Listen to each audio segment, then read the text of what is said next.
This is my journey to 2000 ELO in real life. We are in 2008 and I'm about to play the Italian Championship for the second time. My first experience was a catastrophe. I scored 5 points out of 9 and got 12th, while my sister got 4th. During this year, I trained in 2 ways. 1, I did tactics. 2, I went every day to the chess club after my homeworks and played against anyone as much as I could. Round 1, I learned why it's actually important to castle early. We know that in the opening you have to develop your pieces, control the center, castle early, but why is it so important? Well, this game is showing us why. So I'm developing my pieces. This is the standard way. One thing that I've done during my chess career is to just play one opening and stick to it for a very long time. So that I could improve other aspects of the game of chess that are way more important. Okay, so I have developed a piece and my opponent played immediately the move h6. Now, if you watched the previous video, you know that I hate this move because I want to set up an idea to go with the bishop on g5, pin this knight, and be very annoying. But hey, maybe in one of the next games, I might give a checkmate in certain moves, maybe. Okay, so I play d6 anyway. I'm just developing all my pieces, and here is a very good setup to develop all your pieces. First, you push a pawn, and then you bring out the knight and the bishop, and then you push the second one. Because if you would push this second pawn before developing this bishop would be blocked. So this is a very good setup. So I play d3, knight out, develop my knight. My opponent is developing really well. Now, as my bishop couldn't go there, I went with the bishop on e3. And you might say, wait a second, the bishop can take and you have a weakness, 2 double pawns. Well, about this, I was already like a wisdom kid, a kid with wisdom. Yes, because those 2 double pawns actually are not so weak. Because they are controlling all the central square and it's not so easy for my opponent to attack.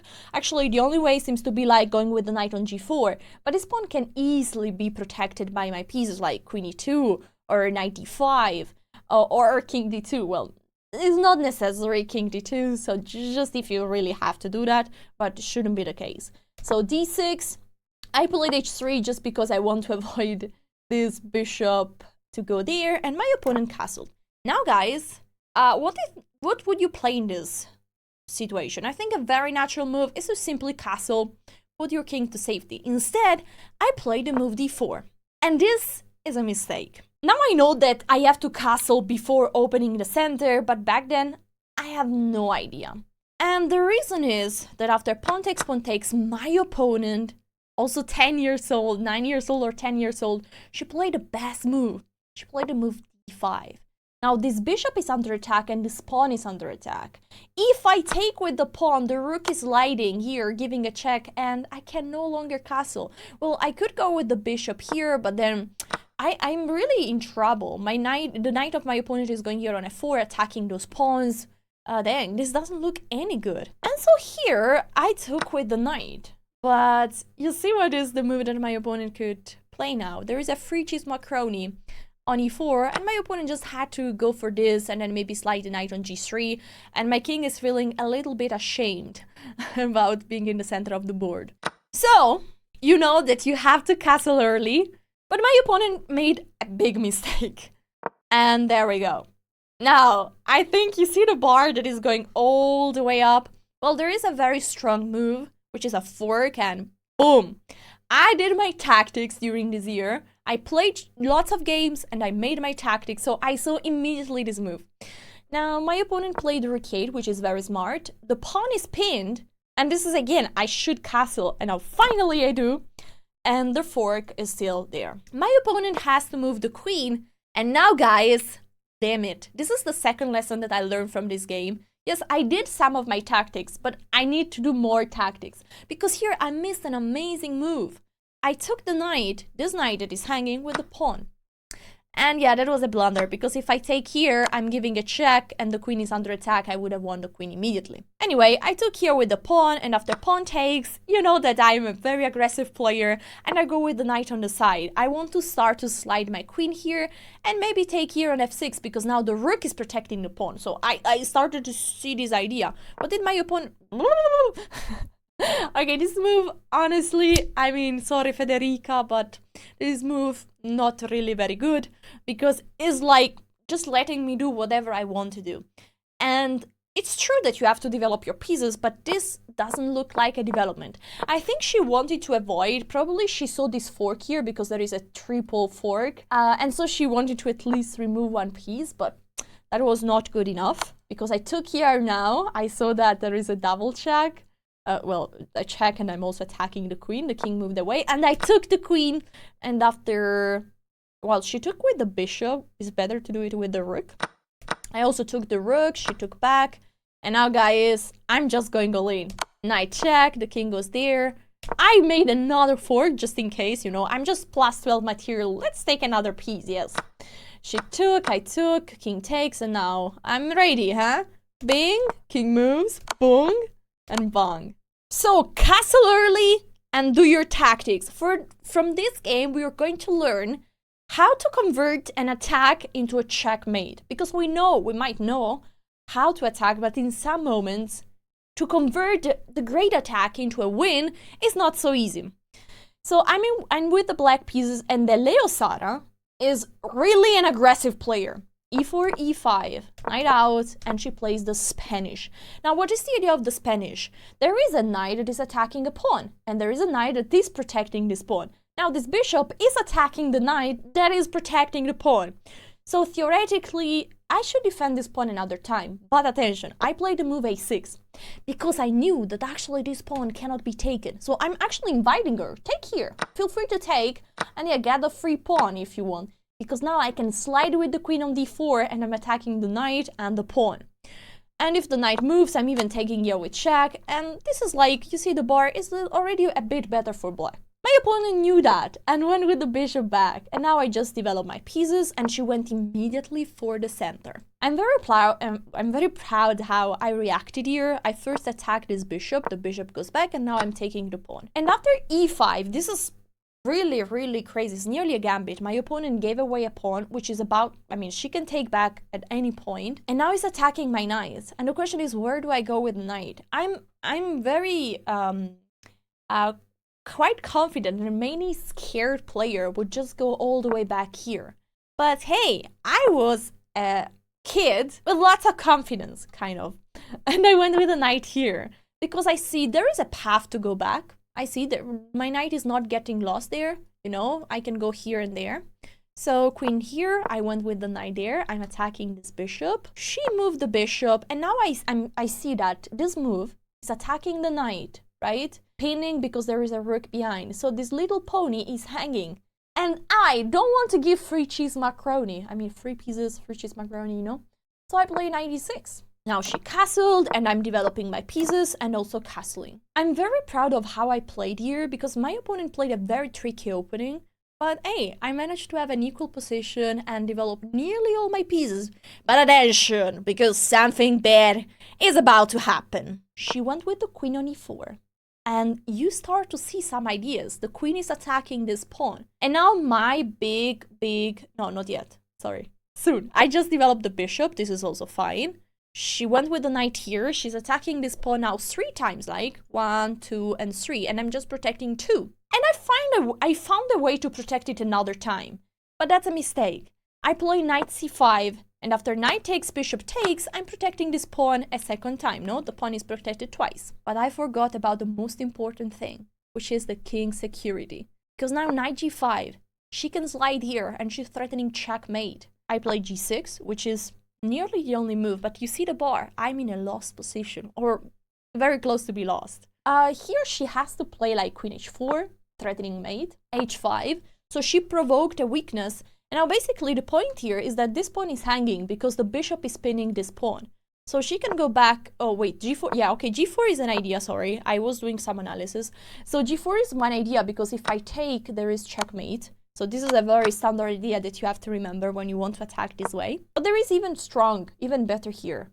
She can play queen e4, and she's attacking this little pony that needs to be defended. So I have to go with the king here, which is a bad square because, you know, I could get some checks here one day. And now queen f4 attacking this pawn, and I'm in really, really big trouble. For example, after queen e7, there is knight e4, and then the queen is sliding on h6, the knight is sliding on f6. I'm getting mated, guys. But in this position, she played the move queen f4 directly, attacking this pawn. It makes lots of sense, but it was better to first provoke the move h5. This is very high level, you know? Provoke the move h5 and then go on f4. I had to protect this pawn, but I think I didn't. I just played bishop here. I wanted to attack this knight. And honestly, this is a very bad move. I wasn't good at defending. I just knew how to attack, okay? And I think there are so many good moves, knight take f7, for example, but I challenge you to find the very, very best move in this position. It's a piece sacrifice, and if I capture the piece, there is mate in 8 moves. Hey, let me know in the comments. What did she play? She played bishop take f7, which is not the best move, because after I move the king, this bishop is actually pinned. And now I'm threatening to take here and then to win the piece. I think she played a very nice move. She played e6, which is protecting the bishop. And if I take, oh boy, there is a triple fork, I'm very, very much lost. So e6 is a great move, and now I took the knight because that was very important, and we traded everything. We traded all the pieces. I took here, bishop takes, and I brought the rooks to the game. What about this position? She moved now the bishop away. She has the bishop here, material is equal, but activity, attention, I slide my rook to e2.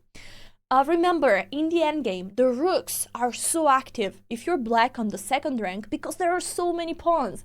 And those are like pins and they're going to fall. The rook is the bowling ball, strike. And instead, my opponent has very passive rooks right now. And now she played a move that is bad. I mean, she traded a bishop without any reason. You shouldn't do that. And now she made a very, very big mistake. She played an amazing game until this moment, where she forgot that this pawn is attacked twice, and she's attacking this pawn, sure, but my rook there is way too strong. And now, guys, are you ready? She played g3, but I give a check. Bing, boom, and bang. That's checkmate.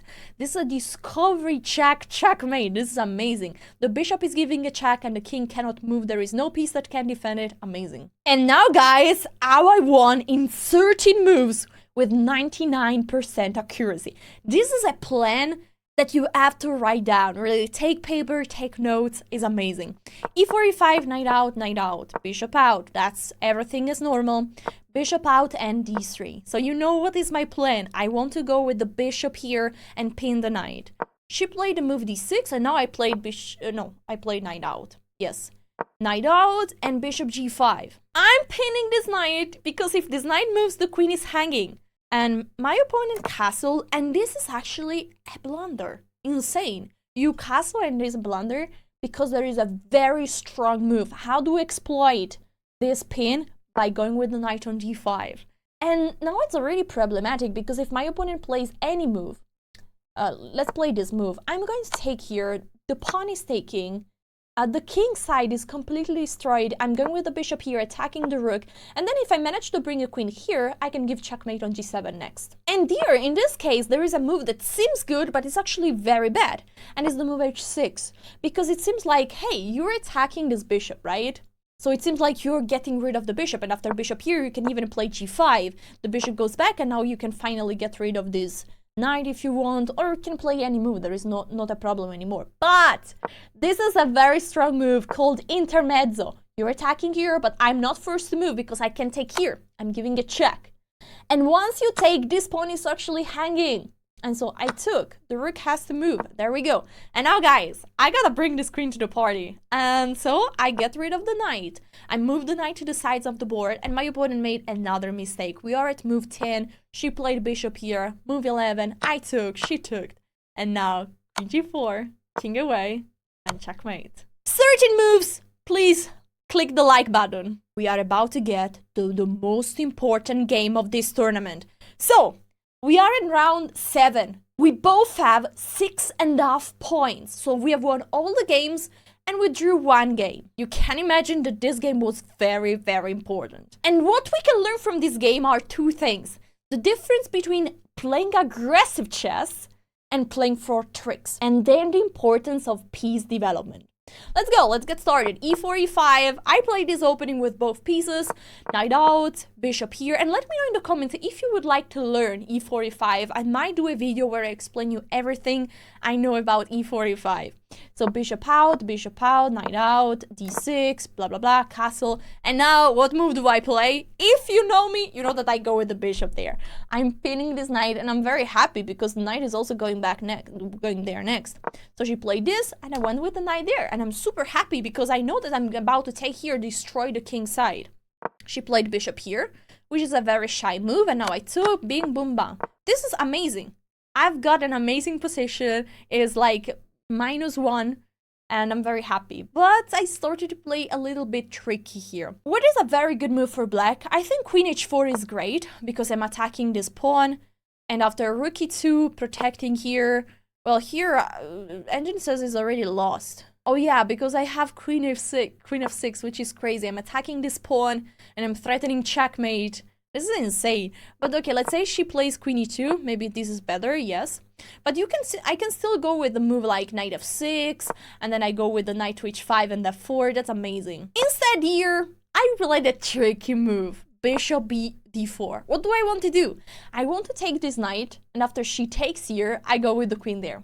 This is very cheap, right? But hey, I was playing for tricks. I just wanted to give mate. She played an amazing move. Oh boy, f4. This move is so strong because the threat is invisible. But hey, after pawn takes, she slid their queen to h5, and I was like, oh, I mean, my heart started pumping like crazy. This pawn is under attack, and this is checkmate, and my bishop is also hanging. So here I have basically 2 moves to defend both situations. One is bishop e6 that actually blunders a piece. Now I realized. Because after this, my opponent can just take. And, well, I can't take back because this pawn is pinned. But likely, hey, I was stronger than myself right now. And I played queen here, which is protecting both things at the same time. Right now, I have an extra pawn because I took this pawn here, but she has a way to win it back. Take on f7, queen takes, and take my bishop. Now I gave a check, and we are at another critical moment.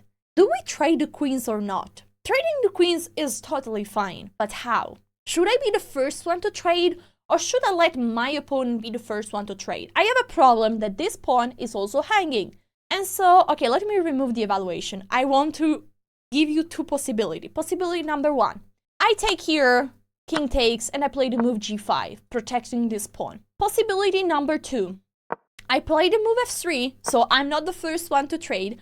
I let my opponent take here. I take back with the pawn. What did I achieve? This pawn is no longer under attack, but I have 2 double pawns. And now, which would you pick? Number 1 or number 2? And the right answer is number 2. This is so much better. It's true that I have 2 double pawns, but remember, real weaknesses are just those that can be exploited. And my opponent cannot do much to attack those pawns right now. Well, one day could go with a rook here, and that could be a little bit of a problem. But my king is so close to defend those pawns, it actually doesn't seem like a big deal. Plus, this pawn on f3 is a monster. The rook cannot attack it, right? Because there is a strong bishop here controlling the square. And also there is a rook that can go here just protecting it. The king is very limited. The king cannot move much. This is like could be nearly a checkmate net. And imagine my bishop going there, rook taking, and we are about to see a checkmate, you know? For example, knight b5, this could be a very aggressive move because you're attacking here and you're attacking this bishop. Well, here, I could even sacrifice a piece. Yes, I could go with the bishop here, attacking there, and say like, oh no, my fork! And after this, bing boom bang, now I can take here with check. The king moves, and I have an amazing move. Pose if you want to find yourself.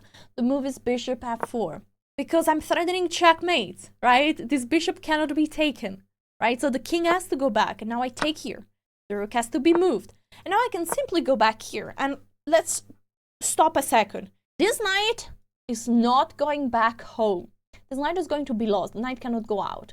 So I'm going to play moves like knight here, knight there, and I have at any moment, I could repeat the moves. I could play, okay, let's play just a random move. I could play this, and go back. I'm threatening mate, my opponent has to go back. So I have a draw at any point. But honestly, I just have to play for a win here. I'm going to take this knight one day. I go out here with my knight. I'm going to take it with the rook. And then I'm maybe going to push these pawns and to push both together, you know, to go g5, g4, and then g5 with the other pawn. And then g6, take. And then push the other pawn here. And I have 2 passed pawns. This is going to be so nice. But what I did is to take the queen here, and after this to play the move g5. To protect the pawn, this seemed very natural. But hey, this is why you have to develop your pieces. Knight b5 is attacking this pawn and this bishop, but I said like, wait, I have a simple move that protects everything. And it's bishop here. I'll show you the board right now.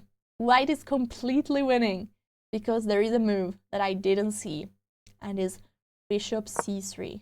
My rook.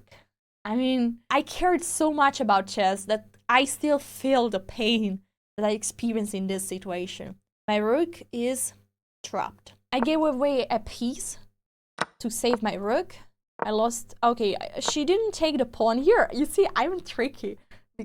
Because I knew that if after this I can play now rook here and I should win the piece back. So I'm still playing for tricks, but it's fine. I'm lost, so better to play spicy. So the bishop goes back and I go for a long castle, e5. I played f3. This is a very good move. One thing that I did, even when I was lost, and that gave me the title of Swindle Master, is that I always tried. I still try to be very aggressive and to really be annoying with my moves. The king goes back, now rook f4. You see where I want to go with my rook? I want to go on h1. But she played this move, and even if I really wanted to go so badly on h1, she traded my rook. I take back, and now I have 1 rook left, but the dream is still kind of there. I could play like rook here, rook there, rook takes, and checkmate. We are getting there. Now she took, I took back, and she went with the bishop here. I have to move my rook. I don't know why I didn't go here. Yeah. Because basically, if I go with the rook here, there is bishop takes, and after this, damn it, bishop g3. My rook is going to be trapped forever there. My rook cannot move. This is just very bad. I mean, I could try still the move h5, which looks interesting, because after a random move, I have the move h4. But here, probably the knight can come to rescue. So check here. Sorry. Check here, the king moves, and then knight here, and this square is controlled, and my dreams are basically over forever. So I played rook f8, just attacking this bishop, the bishop took, and now I played a move with a dream. Bishop here. This bishop is looking at this square.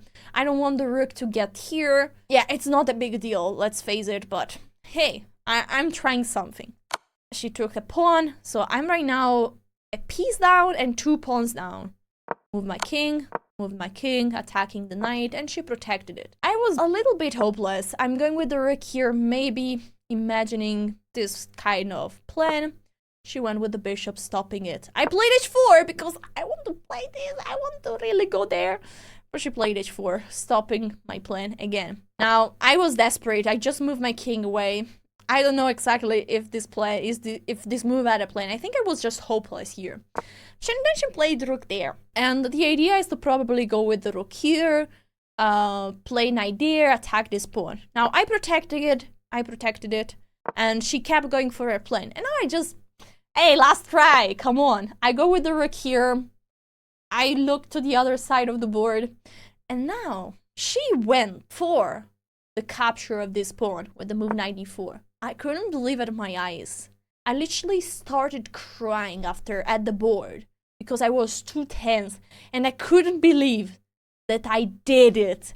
I slid my rook all the way and delivered checkmate thanks to this invisible bishop. I had 7.5 points out of... Oh, sorry, I actually was 6.5 out of 7 and there were 2 games remaining. I need to score 1.5 in order to win my first ever Italian championship.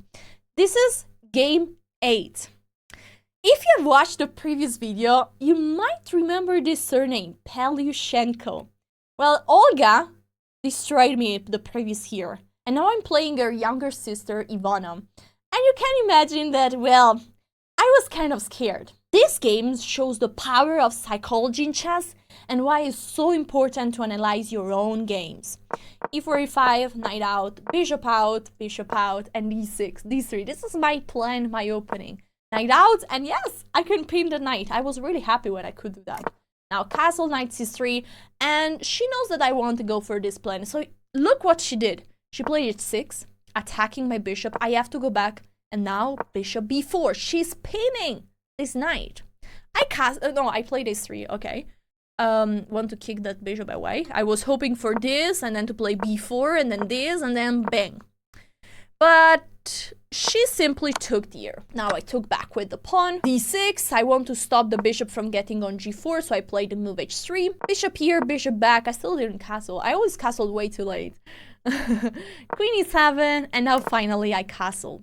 So one thing, guys, here I want to say is that I went back with my bishop just because I don't want to have those triple pawns here, which would be really bad. So bishop b3 seems very logical.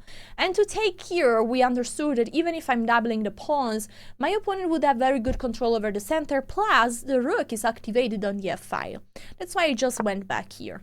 Now queen e7, castle, knight there, and I played rook e1. I'm just, you know, trying to activate my pieces, all of them. Maybe one day I will play the move d5, d4, so my rook has some sense on the e-file. Also looking at this queen, you know. Now she took, I took, and c6. This is like high level and high level chess game. Like very solid. I played the move c4 just because this pawn, I mean this bishop was looking at this pawn and my queen has to protect it. So I just block the bishop so I can move my queen wherever I want. Rook a8, and I went with the queen on c2. Maybe I want to play the move d4. Now she played g5. I have to go back, and she played queen d7. I didn't really understand the idea, but I had one idea. I played queen d2.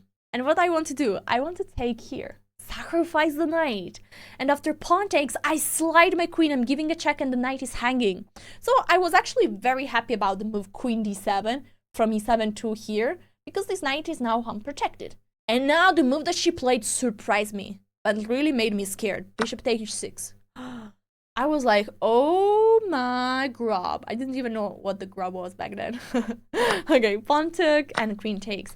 I know that this queen is about to give me checkmate, but yeah, if the knight goes there, but I have two pieces protecting that square. So I shouldn't be in trouble.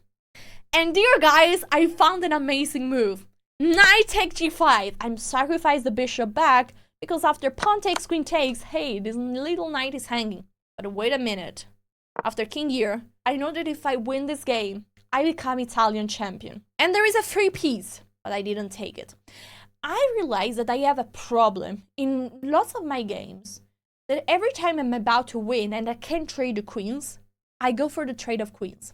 And here, I probably convinced myself because I saw something. I say like, okay, queen here, queen takes, bishop takes, and then this knight is pinned, there is a rook behind, so I should win the piece.